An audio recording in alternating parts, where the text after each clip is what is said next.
केवल भगवान को याद कर लो।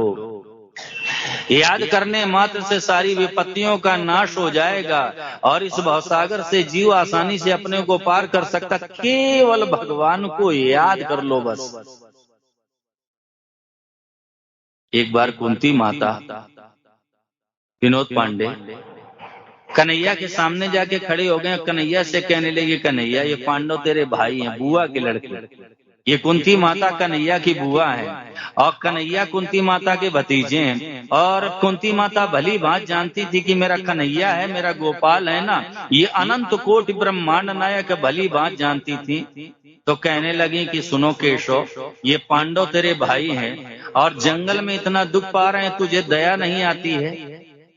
माता कुंती ने कहा कन्हैया से कि कन्हैया ये पांडव तेरे भाई हैं और जंगल में रह करके इतना दुख पा रहे हैं, तुझे दया नहीं आती। उसी समय मेरे गोपाल के नेत्र सजल हो गए और मुंह से निकला कि बुआ जी मैं क्या करूं। द्रौपदी ने मुझे याद किया। हम सबको पता है सारी बीच नारी या की नारी बीच सारी है और नारी की सारी या की सारी की नारी भगवान का वस्त्रावतार हो गया। और 10,000 हाथियों का बल रखने वाला दुशासन साड़ी खींचते खींचते परेशान हो गया, लेकिन द्रौपदी का एक नाखून भी नहीं उगाड़ सका।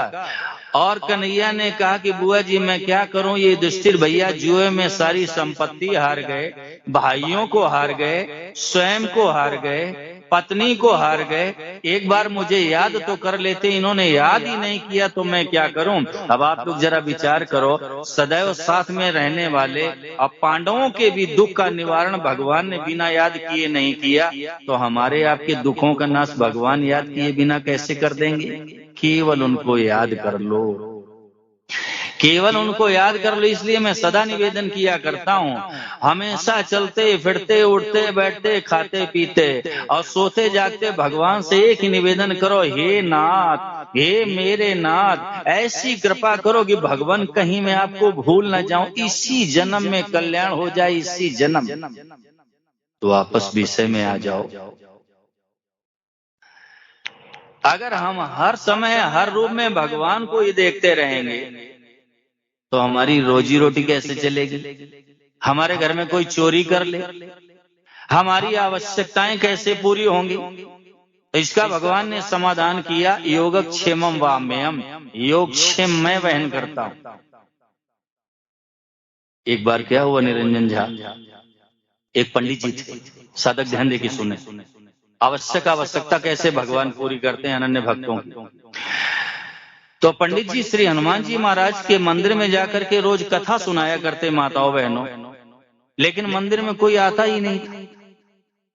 परंतु पंडित जी नियमित रूप से रोज कथा सुनाते और पंडित जी की जो बालिका थी ना वो विवाह योग्य हो गई और पंडित जी को 1,000 रुपए की आवश्यकता थी। साधक ध्यान दें, पुराने समय की बात कर रहा हूं निरंजन झा, 1,000 रुपए की आवश्यकता थी, क्योंकि बेटी युवा हो गई, शादी योग्य हो गई, तो पंडित जी को 1,000 रुपए की आवश्यकता थी। और पंडित जी नियमित रूप से श्री हनुमान जी महाराज के चरणों में बैठ के कथा श्रवण करा। एक दिन की बात है, अचानक मंदिर में आकाशवाणी हुई आनंद तिवारी कि पंडित जी कल आपको 1,000 रुपए मिलेंगे। तो पंडित जी तो कथा में व्यस्त थे, तल्लीन होकर कथा श्रवण करा रहे थे श्री हनुमान जी महाराज को। तो पंडित जी ने तो सुना नहीं और माई बाप एक बणिक बंधु एक बनिया पूजा करने के लिए आया था उस दिन मंदिर में, और उसने जब आकाशवाणी को सुना ना तो विचार करने लगा कि पंडित जी से मैं दक्षिणा की आज दक्षिणा का ठेका कर लेता हूँ। और पंडित जी तो अपनी पोथी लेकर के सज्जनों घर चले गए। और इसके बाद क्या हुआ कि वो बनिया पंडित जी के पास गया और पंडित जी को प्रणाम किया और पंडित जी से कहने लगा कि सुनो पंडित जी महाराज, कल जो आपकी कथा में दक्षिणा होगी ना उसका मुझे ठेका दीजिए, मैं ठेका करूंगा। तो पंडित जी कहने लगे, भैया मेरी क्यों हंसी कर रहे हो, कल कोई नई बात हो जाएगी क्या। तो बनिए ने कहा, नहीं पंडित जी आप 500 रुपए मुझसे ले लो और कड़ का जो कल जो चढ़ावा होगा ना वो सब मेरा। तो पंडित जी को तो 500 रुपए मिल ही रहे थे, उन्हें कौन सी आपत्ति थी। पंडित जी ने कहा ठीक है। अब उस बनिए ने 500 रुपए दे दिए पंडित जी को, और दूसरे दिन पंडित जी कथा श्रवण कराने के लिए गए और हनुमान जी महाराज को कथा सुनाई, लेकिन चढ़ावा 1 रुपया भी नहीं आया। पंडित जी तो चले गए।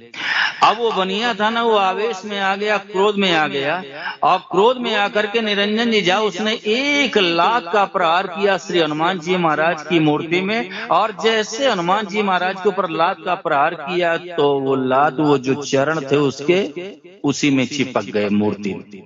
अब वो चिल्लाया, महाराज छोड़ो मुझे, छोड़ो। अब वहां निर्जन जंगल में कौन सुनने वाला था। अब वो चिल्लाया कि मेरा पैर छोड़ो। श्री हनुमान जी महाराज ने कहा, सुनो, पंडित जी को 1000 रुपए की आवश्यकता, 500 रुपए तुमने दे ही दिए, ठीक है, और 500 रुपए देने की प्रतिज्ञा करो तब ये तुम्हारा पैर छूटेगा।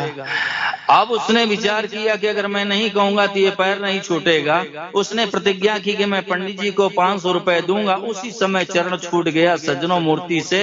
मैं निवेदन ये करना चाहता हूँ कि भगवान के जो अनन्य भक्त होते हैं और उनकी जो आवश्यकता होती है, भगवान उसको स्वयं पूरा करते हैं। एक बात और कह दूं नागेंद्र तिवारी, भगवान अपने भक्तों का सारा काम करते हैं। हाँ, परमात्मा अपने भक्तों का सारा काम करते हैं। जैसे भक्त को भगवान का काम करने में आनंद आता है ना, ऐसे माताओं बहनों भगवान को भक्त का काम करने में आनंद आता है। भगवान अपने भक्तों का सारा काम करते हैं। जैसे माँ होती है ना, अपने बच्चे का हर काम करके प्रसन्न होती है। अगर बालक को स्नान कराएगी खुश हो जाती है, मेरा बेटा है।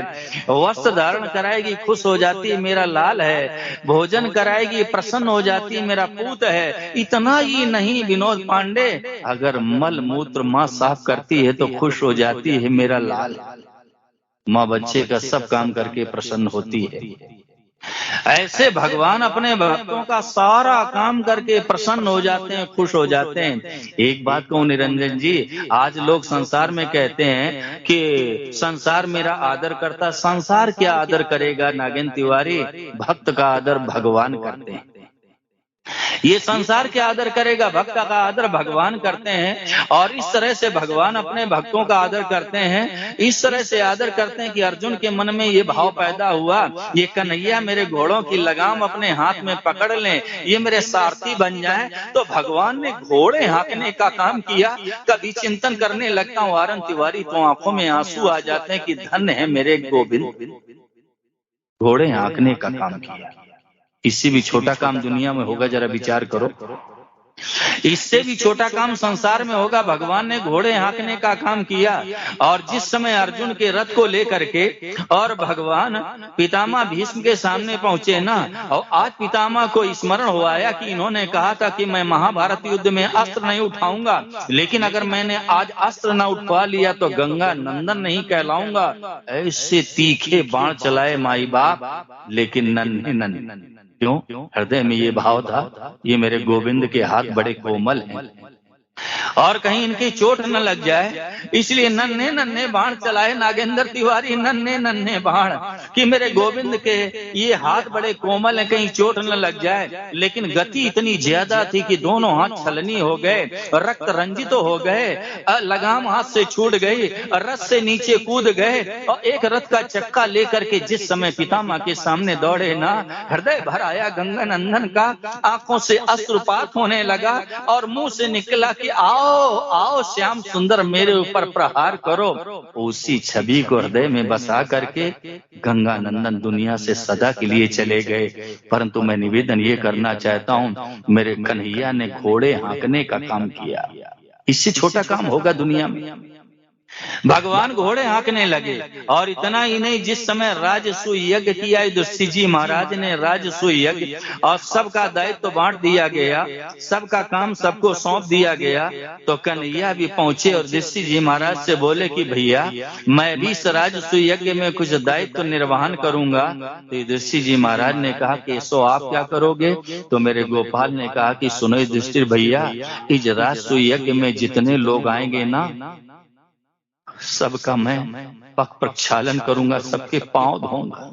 आप सोचो जरा, भ्रकुटी विलास सृष्टि लय होई, जिसकी एक भ्रकुटी के इशारे से पूरी सृष्टि का लय हो जाए। निगाही वासियों, ऐसे मेरे कन्हैया मेरे गोपाल है ना, वो कह रहे हैं कि जितने लोग यहाँ आएंगे ना, युधिष्ठिर भैया उनका पग प्रक्षालन मैं करूंगा, उनके पांव धोऊंगा। और सुनो युधिष्ठिर भैया, जितने लोग यहाँ भोजन करेंगे ना, सबकी जूठी पत्तल मैं उठाऊंगा। भगवान ने जूठी पत्तलें उठाई। राजसूय यज्ञ में परमात्मा ने जूठी पत्तलें उठाई तो भक्त का आदर भगवान करते हैं, भक्त का आदर भगवान करते हैं, परमात्मा करते हैं। भगवान अपने भक्तों का सारा काम करते हैं। अनिल सिंह जी, सारा काम।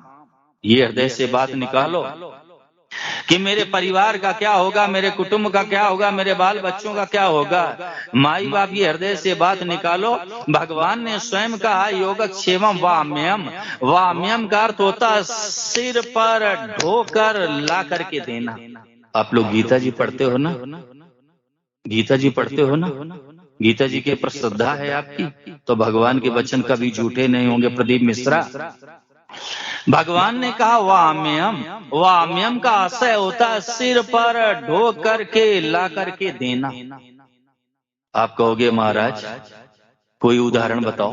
हाँ, हमारे इसी भारत जैसे गौरवशाली राष्ट्र में श्री जगन्नाथपुरी धार्मिक स्थल है, निरंजन झा, और वहां एक जगन्नाथ मिश्रा हुए माताओं बहनों, और उन्होंने महाभारत की टीका की है। और ये जो गीता जी है ना, ये महाभारत से ही ली गई। लेकिन एक बड़े क्षोभ की बात है, आज महाभारत के विषय में लोगों के हृदय में क्या भाव रहता है, अगर हम महाभारत घर में रखेंगे तो हमारे घर में महाभारत हो जाएगी। अरे महाभारत जैसा महान ग्रंथ हर घर में होना चाहिए। ये हृदय से बात निकालो कि महाभारत घर में रखूंगा तो मेरे घर में कलह हो जाएगी, क्लेश हो जाएगा, महाभारत हो जाएगा। जरा आप स्वयं विचार करो, डबल बैरल रखने से घर में महाभारत नहीं होगी, राइफल रखने से महाभारत नहीं होगा। लेकिन महाभारत ग्रंथ के विषय में क्या सोचते हैं, अगर महाभारत घर में रखूंगा तो हमारे घर में महाभारत हो जाएगी। ये गीता प्रेस का साहित्य अपने घरों में आप लोग रखो, गीता घर में रखो, घर में रामायण रखो, घर में महाभारत रखो, ये महापुरुषों की और विलक्षण पुस्तकें वो सब रखो। देखिए, जिस घर में गीता और रामायण नहीं, क्षमा करना, वो घर नहीं, स्मशान के समान। घर में गीता रामायण रखिए, और गीता रामायण रख करके ही नहीं केवल संतुष्टि कर लीजिए, उसका पठन पाठन करो, हमेशा गीता पढ़ो, हमेशा जो गीता से जुड़ा रहता है ना, और एक क्षण भी गंगा जल रोज पान करता, उसकी कभी दुर्गति नहीं हो सकती। निगाही वासियों, दोबारा सुनो, जो रोज गंगा जल पान करता है और गीता जी का थोड़ा भी पाठ करता है, उसकी चर्चा यमराज की आंख कभी नहीं होती। एक महापुरुषों का संदेश निवेदित है, ध्यान देना। हमारे सद्य स्वामी श्री राम सुखदास जी महाराज, उनकी सभा में एक बार एक प्रधानाचार्य महोदय आए, और प्रधानाचार्य ने प्रश्न कर दिया कि महाराज जी जरा ये बताओ, मनुष्य को कम से कम कितना कर लेना चाहिए? तो महाराज जी ने कहा कि मनुष्य को कम से कम इतना तो कर ही लेना चाहिए कि दोबारा मनुष्य शरीर मिल जाए। इतना तो कर ही ले। अगर अपना कल्याण कर ले, उद्धार कर ले, परमात्मा की प्राप्ति कर ले तो बहुत बढ़िया बात है, लेकिन कम से कम इतना तो कर ही ले कि दोबारा मनुष्य शरीर मिल जाए, कुत्ता बिल्ली सुअर ऊंट गधा न बनना पड़े, दोबारा मनुष्य शरीर मिल जाए। तो आर्यन तिवारी प्रधानाचार्य ने दोबारा प्रश्न कर दिया कि महाराज जी जरा ये बताओ उसका उपाय। और जैसे ही कहा जरा उसका उपाय बताओ, तो महाराज जी ने कहा कि गीता जी का अध्ययन, जो गीता जी से जुड़ा रहेगा और रोज गीता जी का पाठ करेगा, और गंगा जल एक कण भी गंगा जल रोज पान करेगा, उसकी कभी दुर्गति नहीं हो सकती। माताओं बहनों, आप लोग भी गीता जी पढ़ो, लेकिन महापुरुषों ने कहा कि माताओं बहनों को दो गीता रखनी चाहिए, शुद्धि काल के लिए, अशुद्धि काल के लिए अलग अलग, और भाइयों को भी गीता पढ़नी चाहिए। आप लोग गीता पढ़ो और गंगा जी स्नान करने के लिए ऋषिकेश जाओ या हरिद्वार जाओ, वहां से 20, 25, 50 लीटर गंगा जल ले आओ, और रोज गंगा जल स्वयं पान करो, अपने बच्चों को भी गंगा जल पान कराओ। माताओं बहनों, अगर गंगा जल पेट में पड़ा रहेगा तो कल्याण हो जाए। एक बार एक सज्जन गए हरिद्वार और वहां से गंगा जल लेके आए, और अपने गांव में जाकर के निरंजन जी जहाँ गंगा जल बांट रहे थे लोगों को, और जब बांट रहे थे तो वहां एक सज्जन बैठे थे। उन्होंने कहा, ये क्या थोड़ा सा गंगा जल दे रहे हो, इससे हमारे पाप नष्ट नहीं होंगे? तो बोले कि कितना चाहिए? बोले 1 लोटा। तो उन्होंने कहा, अगर 1 लोटा मैं दे दूंगा, तुम पी लोगे तो तुम्हारे पाप नष्ट हो जाएंगे? बोले बिल्कुल नष्ट हो जाएंगे।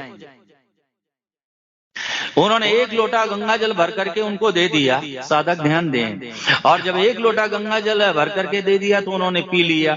और जब गंगा जल पान कर लिया तो बांटने वाले ने पूछा कि अब तुम्हारे सारे पाप नष्ट हो गए? बोले हाँ, मेरे सारे पाप नष्ट हो गए।